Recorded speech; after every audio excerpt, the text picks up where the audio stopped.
Hello everyone, welcome back to the video. Today in this video doing another album review of Huey Lewis and the News again. But this time it's their 1980s classic Sports. And it's a Japanese version, which is very nice to see.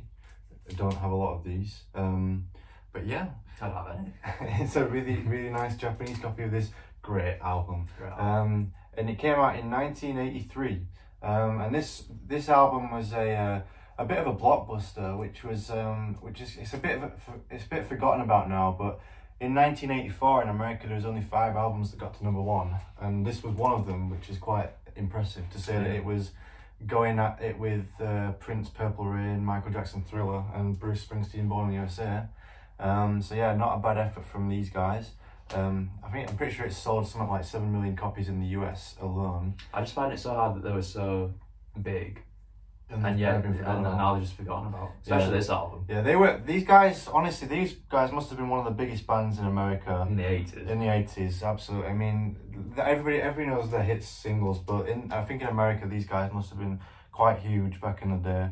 But it's nice that we still have the music to discover and go back and listen to it. This is a great album. It's just got we could quote American Psycho so much, but it's produced really well. The songwriting is great. It's got so many catchy songs and singles. I mean, all the singles off this album are really good, and it's got some of the best songs that this band has written. When I was listening to I Want a New Drug on that today, the solo is really good on that, like the guitar solo. Chris Hayes, the guitarist. I always forget about how good that guitar is. He was a really talented guitarist. It's very underrated as well. He had some really good moments on other parts of the album, like If This Is It. There's a great solo on that. Good intro as well. Good intro. But yeah, I mean, the album opens up with the Heart of Rock and Roll. Very catchy chorus. Yeah, on like the original single picture sleeve, it had pictures of like Buddy Holly and Elvis, and it was quite a cool picture sleeve. I like it how there's a bit of a Pink Floyd intro as well. Do you know, with like the heartbeat thing? Yeah, it's really, and I like how they add the little sound effects as well, like the car horn and stuff like that. It's just those little things that, in the production that make it stand out a bit more and just give it that bit more character. Yeah. But the songwriting is really strong on that song. I mean, the chorus is catchy, like you said, and the fact that he can like get all these place names in America into a song and make it work, like rhyme and everything, it's really good. But I think they said that the inspiration for the song was like when they were performing in a certain city, and they saw some fan wearing a shirt that said the Heart of Rock and Roll, and they must have commented after the show, the Heart of Rock and Roll really is here. Because they were so impressed by the audience, I think. But the second song on the album, Heart and Soul, is probably... It's your favourite, isn't it? Probably my favourite, yeah. It's not my favourite. It's such a catchy song. It's got a great like keyboard synthesizer hook. It took me too long to get into that song as well. It took me quite a few listens for me to actually fully appreciate it. The reason it's my favourite is because it's the first song I really got into, because it's always the one that I remembered when I went... Huey Lewis? No. This album. This album. It was always the one that I remembered when I came back to listen to the album, because it's just got a really catchy hook, and all these singles as well. They had really good music videos. You can go on YouTube and watch the MTV music videos. They're really good. I remember like one night I just watched one video, and then it was one after another after that for a good half an hour. I was watching them at the same time. I was watching them, and I was just like binge watching. So I think you'd sent me one, and then after that I just started watching them all. It was so funny. You're pretty much just listening to the music as well, aren't you? I mean, the funniest one was definitely Stuck With You. The one that sticks out in my mind is Stuck With You. Yeah. And on the beach and stuff, it's just weird. But the following song, Bad Is Bad, this is more of like a bluesy number, but the reason why I really like this band is because they sort of incorporate that old 50s blues and doo-wop style, but they put their own 80s twist on it. They sort of modernize it and give it like a new sheen. It's just really like great and catchy to listen to. I mean, to say that it's got a really good harmonica solo, this song. They hardly use any synths as well, which is a very big staple for the 80s as well. And it's more just a rock and roll band, but it still sounds very 80s. It's more organic sounding than a lot of 80s albums at the time. I mean, but it sounds still 80s, very 80s. It does sound 80s, but like my taste to the 80s, the 80s has become a big part of my music taste over the past year or two. So like, I appreciate 80s sounds more now. But then the final song, there's only 4 songs on the first side, and it's "I Want a New Drug." But there was a lawsuit over this to do with Ghostbusters. Ghostbusters. Sort of ripped it off. Davis Jr. Whatever it was. Yeah. And I think it was an out of court settlement or something like that. For an undisclosed number. But then, like in later years, Huey Lewis did say something about it, and so then Ray Park or whatever his name is sued Huey Lewis and won. Just because he spoke too much about it. Yeah, I think I remember hearing something like that, which is quite.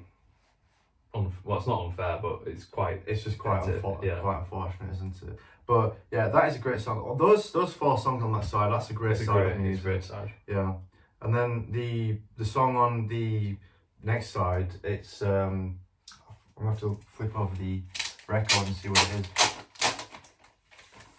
What is it? It is oh yeah, "Walking on the Thin Line." That's a really great song. Yeah, it's got a really good guitar solo that as well.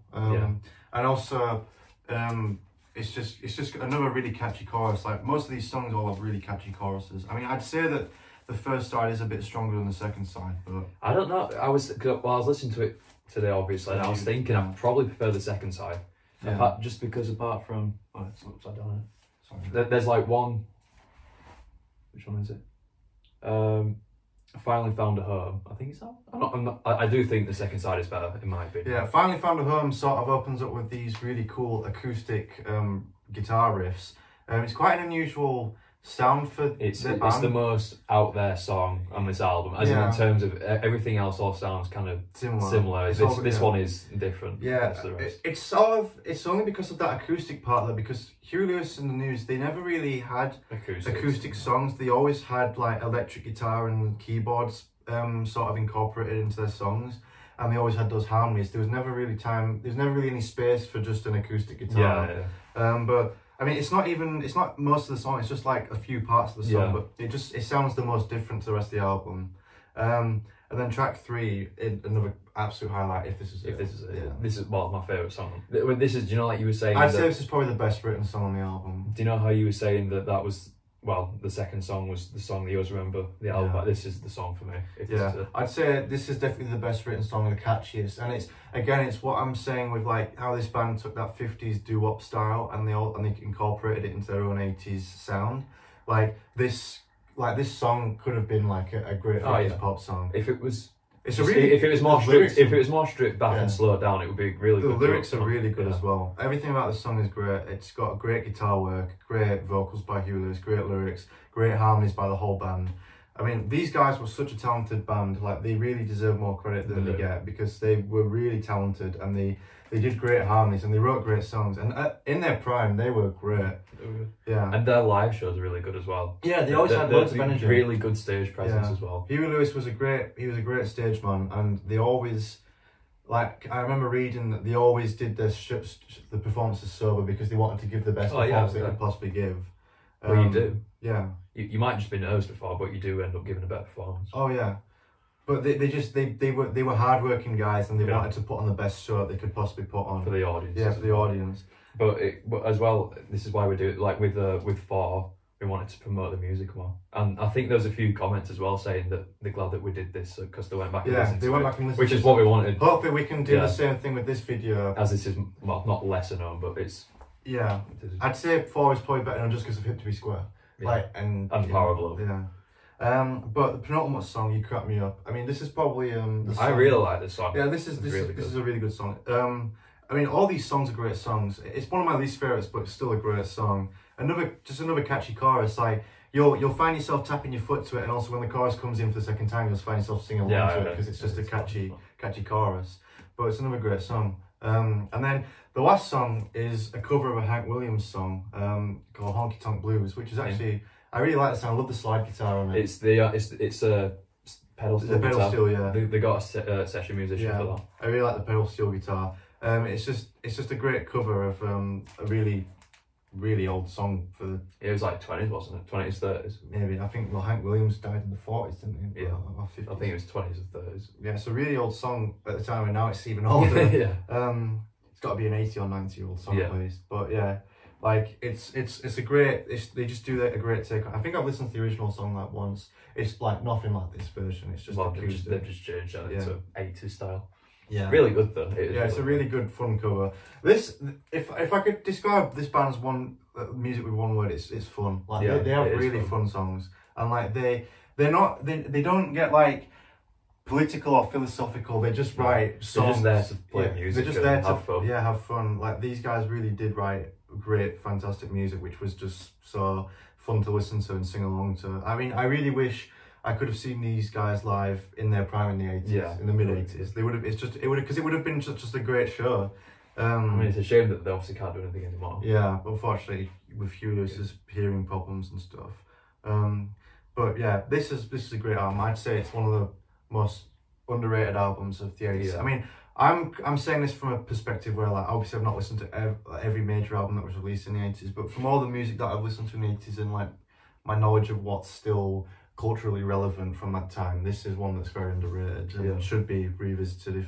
If you like 80s pop and just good rock music, you should listen to this band, because they pack a punch. They do. Yeah. But yeah, I'd give it quite high rating. I would give it a quite high rating. I'd give it at least a 9 out of 10. Yeah. It's a really, really good album, and it definitely sort of deserved the commercial success it gave them, I'd say. It was definitely Yeah, no, sorry, I'm getting distracted by all this fluff. I don't know where that's come from. I don't know where that's come from either. Yeah, but any more things to say? No, not really, no. But yeah, that's it gets a thumbs up from us. Hopefully, if any of you have not listened to this album in a while and you give it another listen, then hopefully that's what we encourage you to do. And, promote it. Yeah, and if you've not listened to this album, go check it out, because it's a really great album. But thank you for watching, and we will see you in the next one.